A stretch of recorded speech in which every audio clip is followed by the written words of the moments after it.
Hello guys. तो हम करने जा रहे हैं relationship between TP and MP.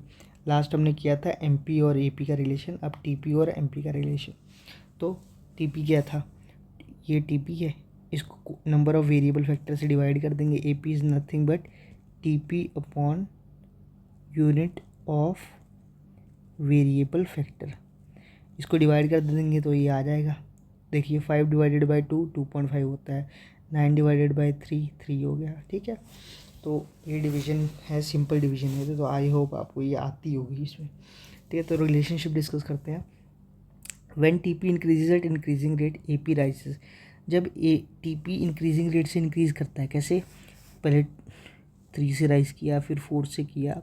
ठीक है, तो जो एपी है वो भी राइज होता है। ठीक है, जब टीपी इंक्रीजिंग रेट से इंक्रीज़ करता है तो एपी भी राइज करता है।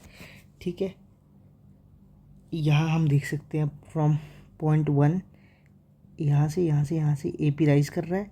ठीक है, यहाँ से टीपी इंक्रीज़ कर रहा है एट इंक्रीजिंग रेट। ठीक है, सॉरी यहाँ तक। ठीक है, next one is the TP begins to rise at diminishing rate, AP is maximum and constant. जब टीपी डिमिनिशिंग रेट से इंक्रीज़ करता है यहाँ से यहाँ तक, ठीक है, पहले 2 का इंक्रीज़ हुआ, फिर 1 का हुआ। ठीक है, तो जब यहाँ से टीपी इंक्रीज़ तो होता है मगर डिमिनिशिंग रेट से, तो जो एपी है वो कांस्टेंट बन जाता है और मैक्सिमम हो जाता है। जैसे कि यहाँ पे इस पॉइंट पे देखिए एपी मैक्सिमम हो गया। ठीक है, can be seen in 4th point, यहाँ पे देखिए। ठीक है, अब वो इंक्रीज़ तो कर रहा है मगर डिमिनिशिंग रेट से, क्योंकि पहले 4 का इंक्रीज़ था, 5 से वो 9 पे गया तो 4 का इंक्रीज़ हुआ, और 9 से 12 पे गया तो 3 का इंक्रीज़ हुआ। मतलब डिमिनिशिंग रेट से इंक्रीज़ हो रहा है। तो जो एपी है वो कांस्टेंट और मैक्सिमम हो गया। यहाँ पर भी 3 हो गया, यहाँ पर भी 3 हो गया, और ये हो गया मैक्सिमम। ठीक है, ये दिखेगा आपको यहाँ पे। ठीक है, नेक्स्ट रिलेशन क्या है, TP increases at diminishing rate, AP falls. जैसे ही टीपी कम हो जाता है, ठीक है, जैसे ही टीपी गिरने लगता है, दैट इज आपका यहाँ पे, ये कहाँ पे शो करेगा, 4 to 6, ये रहा 4 to 6 के रिलेशन में। ठीक है, जैसे ही आपका टीपी गिरने लगा, diminishing rates, sorry, to rise diminishing rate AP is maximum, diminishing rate AP falls. ठीक है, जैसे ही टीपी, जो सेकंड पॉइंट है वो ये बोल रहा है कि जहाँ से टीपी राइज करेगा, जहाँ से बिगिन होगा राइजिंग ऑफ डिमिनिशिंग रिटर्न, वहाँ पे एपी कांस्टेंट हो जाएगा और मैक्सिमम हो जाएगा। अब यहाँ से राइज करना शुरू किया उसने, ठीक है, सॉरी, यहाँ से राइज करना शुरू हुआ एपी, किससे, डिमिनिशिंग रेट से। यहाँ से राइज किया ना इस वाले पॉइंट से, तो वहाँ पे टीपी हो एपी कांस्टेंट और मैक्सिमम हो गया। मगर थर्ड पॉइंट ये बोल रहा है कि TP increases at diminishing rate, AP falls.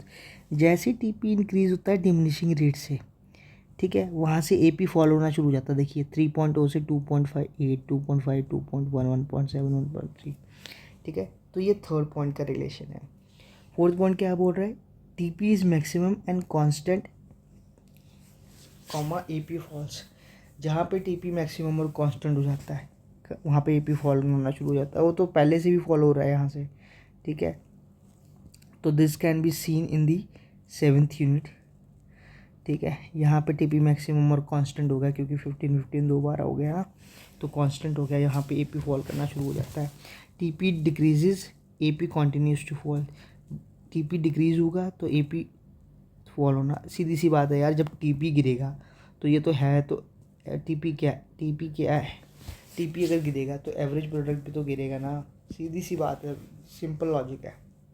ठीक है, so this was the relationship between TP and AP. I hope आपको क्लियर हो गया होगा। मिलते हैं नेक्स्ट लेक्चर में। ये बहुत ही ईजी है, इसमें कुछ है नहीं, आपको ज़्यादा दिमाग लगाने की ज़रूरत है नहीं। डिवाइड कर दीजिए, टोटल प्रोडक्ट को नंबर ऑफ़ वेरिएबल फैक्टर से डिवाइड करके एपी आ जाएगा। उसको ग्राफिक प्लॉट कर लीजिए, उसमें 2-3 चीज़ें हैं, कि जब तक टीपी इंक्रीज रहेगा, इंक्रीजिंग रेट से एपी राइज करेगा। जब टीपी डिमिनिश होना शुरू हो जाएगा तो एपी मैक्सिमम और कांस्टेंट हो जाएगा। जब टीपी डिमिनिश करता रहेगा तब एपी भी फॉल हो जाएगा। जब टीपी डिक्रीज हो जाएगा हमेशा तो एपी भी हमेशा फॉल हो जाएगा। सीधी सी बात है। ठीक है, मिलते हैं नेक्स्ट लेक्चर में। बाय।